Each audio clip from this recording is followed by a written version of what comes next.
Congenital इम्यूनोडेफिशिएंसीज जो सी है complete करने के बाद अब हम लोगों ने पढ़ना है एक्वायर्ड इम्यूनोडेफिशिएंसीज। एक्वायर्ड इम्यूनोडेफिशिएंसीज क्या होती हैं? वो डेफिशिएंसी जो कि किसी भी पर्सन में पैदाइशी तौर पे मौजूद नहीं होती, बल्कि आफ्टर जो है ना बर्थ वो अच्छी जो सी ना एक एज गुजरने के बाद क्या होता है कि वो फिर वो प्रेजेंट करती हैं। माइट बी पॉसिबल वो किसी वायरस या किसी बैक्टीरिया वगैरह के इन्फेक्शन की वजह से वो डेफिशिएंसी हो जाए, माइट बी पॉसिबल वो किसी किस्म की ड्रग्स वगैरह लेने की वजह से हो जाए, यानी कि कोई भी उसकी कॉज हो सकती है। लेकिन क्या होता है कि वो एक्वायर्ड होती है, यानी कि उस पर्सन ने अपनी लाइफ में बाद में उसको वो किया होता है, उससे उसका वास्ता पड़ता है। ये नहीं होता कि पैदाइशी तौर पे उसमें मौजूद नहीं होते।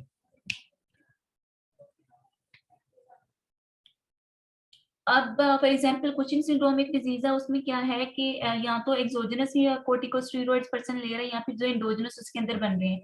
इन दोनों की वजह से क्या है, कोर्टिकोस्टेरॉइड्स ऑब्वियसली क्या है, इम्यूनोसप्रेशन कॉज करते हैं। तो स्टेरॉइड्स इधर वो एक्सोजेनस है या फिर वो एंडोजेनस है इस वाले डिजीज में, तो वो इम्यूनोसप्रेशन कॉज करेंगे।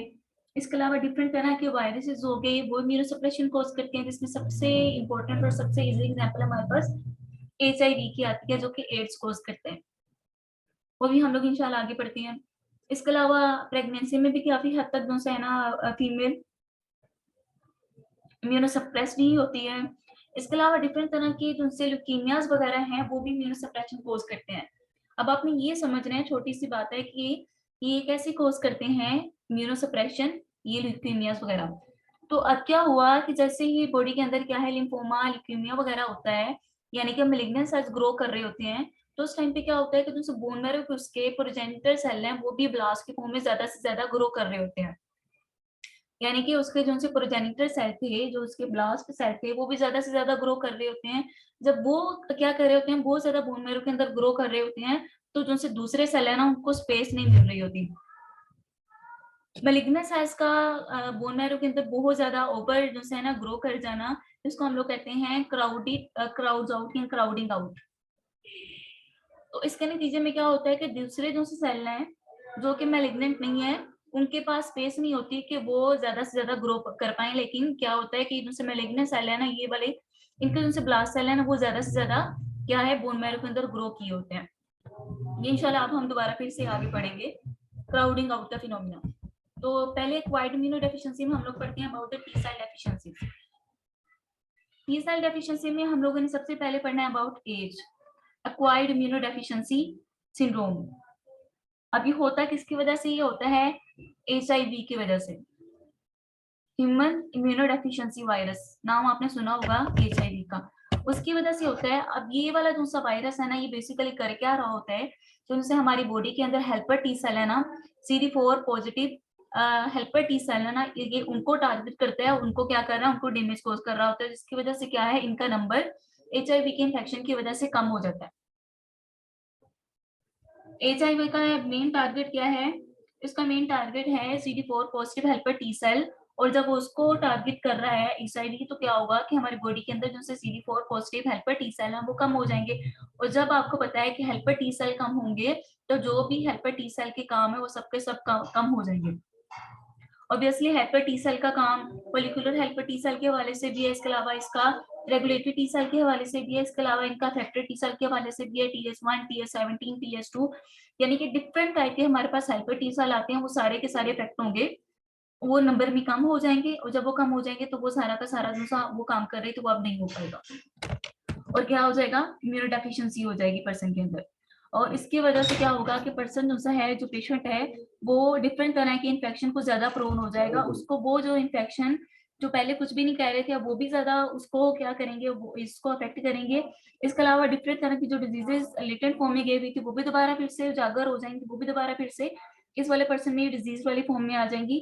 इसके अलावा मजीद उनसे जितने भी इन्फेक्शन है ना, वो सारे के सारे इन वाले पर्सन को होने के बहुत ज्यादा चांसेस हो जाते हैं। एज वेल एज इन वाले पर्सन को क्या है, डिफरेंट तरह के लिम्फोमास वगैरह है ना, वो होने के भी चांसेस बहुत ज्यादा होते हैं, यानी कि ट्यूमर्स वगैरह बनने के भी इनमें चांसेस बहुत ज्यादा होते हैं। ये था अबाउट एड्स। अब हम लोग पढ़ते हैं अबाउट टी सेल डेफिशिएंसीज। अब हम लोग पढ़ रहे हैं अबाउट टी सेल डेफिशिएंसी में हम लोग पढ़ते हैं अबाउट मीजल्स। मीजल बेसिकली क्या काम कर रहा है? मीजल जो है ना टी सेल का फंक्शन है ना, उसको कम कर रहे हैं। जब टी सेल का ओवरऑल फंक्शन ही कम हो जाएगा, ऑब्वियसली जो सा हमारे पास हमारा इम्यून सिस्टम है ना, वो भी सप्रेस फॉर्म में चला जाएगा, वो भी क्या है, कम हो जाएगा। तो जब हमारा टी सेल जो से है उनका फंक्शन कम हो गया है, तो क्या होगा कि हम लोगों ने पढ़ा था कि ट्यूबरकुलिन टेस्ट में, स्किन ट्यूबरकुलिन टेस्ट में, सॉरी ट्यूबरकुलिन स्किन टेस्ट में क्या था कि पीपीडी हम लोग देते हैं पर्सन को, इंट्राडर्मल इंजेक्ट करते हैं, और क्या होता है जो पहले से साइटोटॉक्सिक टी सेल उसके अगेंस्ट बने हुए थे, जो सेल टी सेल पहले से बने हुए थे, मेमोरी सेल बने हुए थे, वो क्या करेंगे, वो इस पीपीडी के अगेंस्ट एक्ट करेंगे और क्या करेंगे, इस जगह पे रिएक्शन कोज करेंगे, इंड्यूरेशन आएगी, साथ में रिदमा आएगा, यानी कि स्वेलिंग होगी और साथ में रेडनेस होगी, हम लोग पढ़ चुके हैं। तो क्या हुआ, अब ओवरऑल ये सारे के सारे जो टी सेल है उनका फंक्शन कम हुआ है, तो जो पीपीडी में हमारे पास मेमोरी टी सेल आने थे वो भी तो सप्रेस फॉर्म में है, तो क्या होगा कि जो सा हमारे पास पीपीडी टेस्ट है वो नेगेटिव आएगा, पीपीडी टेस्ट नेगेटिव आएगा, एज वेल एज दूसरा ट्यूबरकुलोसिस का इन्फेक्शन जो लेटेंट फॉर्म में गया हुआ था वो दोबारा फिर से एक्टिवेशन फॉर्म में आ जाएगा। हमारे पास मीजल्स में ऐसा हो सकता है। ये थी about the T cell deficiencies. अब हम लोग पढ़ते हैं about B cell deficiency. B cell क्या है, बी सेल में हमारे पास सबसे इंपॉर्टेंट जो चीज आ रही होती है ना, वो है इम्यूनोग्लोबुलिन्स, एंटीबॉडीज। अब एंटीबॉडी क्या है, they are protein in nature, ठीक है, और प्रोटीन किस चीज से मिलकर बनी होती है, ऑब्वियसली वो अमीनो एसिड से मिलकर बनी होती है। और अमीनो एसिड हम किस तरीके से लेते हैं, अमीनो एसिड हम लोग अपनी खुराक में, अपने फूड में जो से हम लोग प्रोटीन ले रहे होते हैं उसके जरिए से लेते हैं।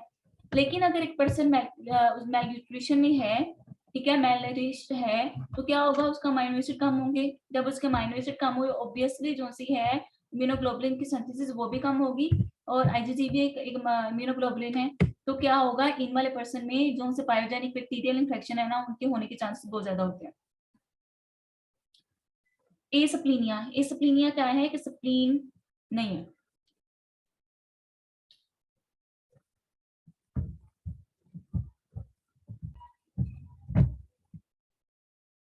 और क्या हम लोग पढ़ रहे थे एसप्लीनिया के बारे में। एसप्लीनिया क्या है, एसप्लीनिया बेसिकली क्या है कि दूसरा स्प्लीन है ना वो नहीं है, स्प्लीन की एब्सेंस है। अब वो ये हो सकता है कि इधर वो पर्सन जो से है उसमें किसी किस्म की कोई डिजीज वगैरह हुई थी, या तो वो स्प्लीन को रप्चर वगैरह हुआ था, कोई ट्रोमेटिक वगैरह। इसके अलावा सर्जिकली स्प्लीन को निकाल दिया गया है, ठीक है, सर्जिकली स्प्लीन को निकाल दिया गया है। क्यों, या तो वो स्प्लीन को रप्चर हुआ है किसी वजह से।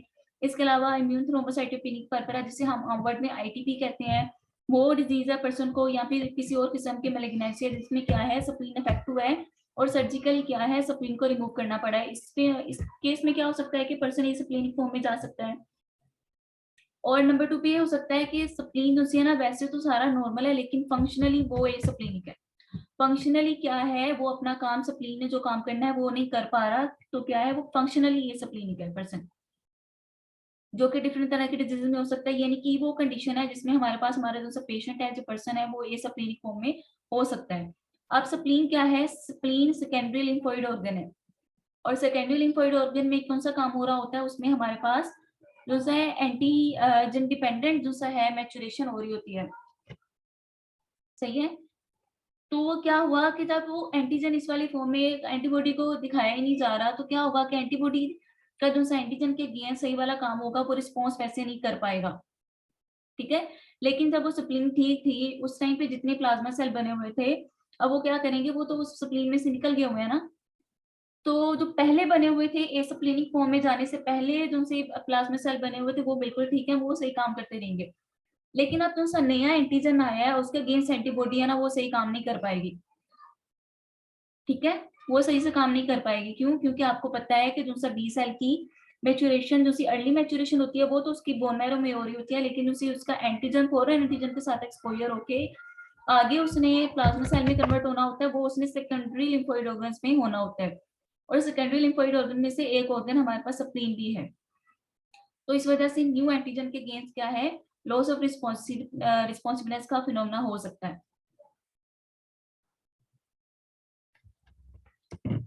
सही हो गया, ये था अबाउट बी सेल डेफिशिएंसीज। अब हम लोग पढ़ते हैं अबाउट कंप्लीमेंट डेफिशिएंसी। कॉम्प्लीमेंट क्या था, कॉम्प्लीमेंट एक अबाउट 20 प्रोटीन पे मुश्तमिल एक पूरा सिस्टम था जिसका काम क्या था, जिसका काम था इम्यून सिस्टम को कंप्लीट करना, उसका जितना भी काम है उसको कंप्लीट करना। तो जितनी भी कंप्लीमेंट की प्रोटीन थी वो कहाँ से बन रही थी, they were produced in the liver. अब अगर पर्सन को लीवर फेलियर है, either because of cirrhosis, either because of hepatitis virus B और सी, तो क्या है, पर्सन में जो सा उसका लीवर है ना वो in the end liver failure की तरफ चला जाता है। तो अगर लीवर फेलियर है तो पर्सन क्या है, वो ये वाली प्रोटीन्स नहीं बना पाएगा, यानी कि कॉम्प्लीमेंट की डेफिशिएंसी लीवर फेलियर में हो सकती है, होती है। इसके अलावा हम लोगों ने अभी ऊपर पढ़ा था कि अगर पर्सन मेल नरिश्ड है तो ऑब्वियसली उसका प्रोटीन कंटेंट है ना वो भी बहुत कम होगा। तो वो जो प्रोटीन इनटेक है उसका वो भी बहुत कम है। प्रोटीन इनटेक कम है, ऑब्वियसली अमाइनो एसिड कम है, अमाइनो एसिड कम है यानी कि उसकी बॉडी के अंदर जो प्रोटीन्स नॉर्मली बननी है उनका बनने की रेशियो भी बहुत कम है, या तो वो बहुत ही कम बनेगी या वो बिल्कुल नहीं बन रही होंगी। ये डिपेंड करता है किस रेट पे बन रही है, वो उसकी न्यूट्रिशन के हवाले से। अगर पर्सन मेलनरिश्ड है तो क्या होगा, अमाइनो एसिड की डेफिशिएंसी होगी बॉडी में, ठीक है, तो ये प्रोटीन्स भी कम बनेगी। और कॉम्प्लीमेंट सिस्टम भी पूरा जो है ना प्रोटीन से मिलकर बना हुआ है। तो मेलनरिश्ड फॉर्म में जो पर्सन मेलनरिश्ड है उस फॉर्म में क्या होगा, उसकी कॉम्प्लीमेंट की प्रोटीन्स भी कम बनेंगी, और इस फॉर्म में भी कि मेलन्यूट्रिशन में भी पर्सन क्या है वो कॉम्प्लीमेंट डेफिशिएंसीज में चला जाता है, उसमें क्या है कॉम्प्लीमेंट डेफिशिएंसीज होती हैं।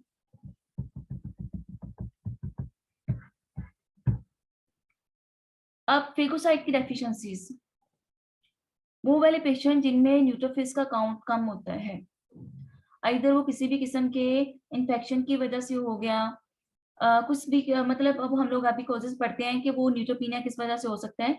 तो इन वाले पर्सन में क्या होगा, जिनमें न्यूट्रोफिल्स का काउंट कम है उन वाले पर्सन में पायोजेनिक बैक्टीरियल जिनसे इन्फेक्शन है वो होने के चांसेस बहुत ज्यादा होते हैं। अब इन वाले पर्सन में न्यूट्रोफिल्स का काउंट कम होने की वजह से किस किस जगह पे ज्यादा प्रॉब्लम आएगी, वो आएगी बैरियर्स पे। फॉर एग्जाम्पल स्किन हो गया, जीआईटी वगैरह हो गया, इन वाली जगहों पे क्या है इन्फेक्शन होने के चांसेस बहुत ज्यादा होते हैं। अब क्या है कि न्यूट्रोफिल काउंट का लो होने के काफी सारा कोशिश है। नंबर 1 पे हम लोगों ने अभी पीछे बात कही थी कि फॉर एग्जांपल किसी भी किस्म की क्या है मेलिग्नेंसी है, आप मिसाल ले लें मेलिग्नेंट सर्जन से ना वो ल्यूकीमिया की वजह से है, पर्सन को ल्यूकीमिया है, तो अब उसका बोन मैरो के अंदर जो से वो वाले मेलिग्नेंट सेल्स हैं इस वाले ल्यूकीमिया के, उसके जो से ब्लास्ट सेल हैं वो भी बहुत ज्यादा ग्रो कर रहे होंगे।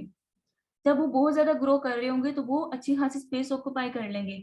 जब वो अच्छी खासी स्पेस ऑक्यूपाई कर लेंगे तो जो से नॉर्मल सेल्स हैं डब्ल्यूबीसीज दूसरे वाले, एज वेल एज हमारे आरबीसीज और बाकी जो से सेल हैं वो ग्रो नहीं कर पाएंगे। सही हो गया।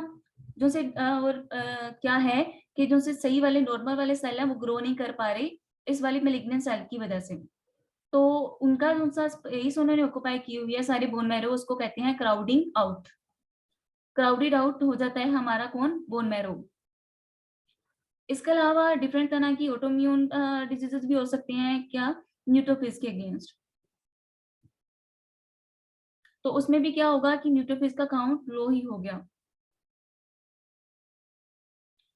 और इन वाले पर्सन को इस टाइम पे इन्फेक्शन वगैरह से बचाने के लिए क्या कर रहे होते हैं हम लोग, एंटीबायोटिक्स दे रहे होते हैं ताकि इस टाइम पे पेशेंट जो है ना वो बचा रहे इन्फेक्शन से।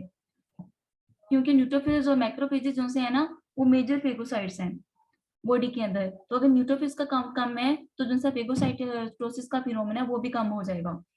तो इस टाइम पे पर्सन को क्या कर रहे होते हैं, एंटीबायोटिक्स दे रहे होते हैं ताकि उसके अंदर जो इन्फेक्शन के चांसेस है वो कम से कम हो।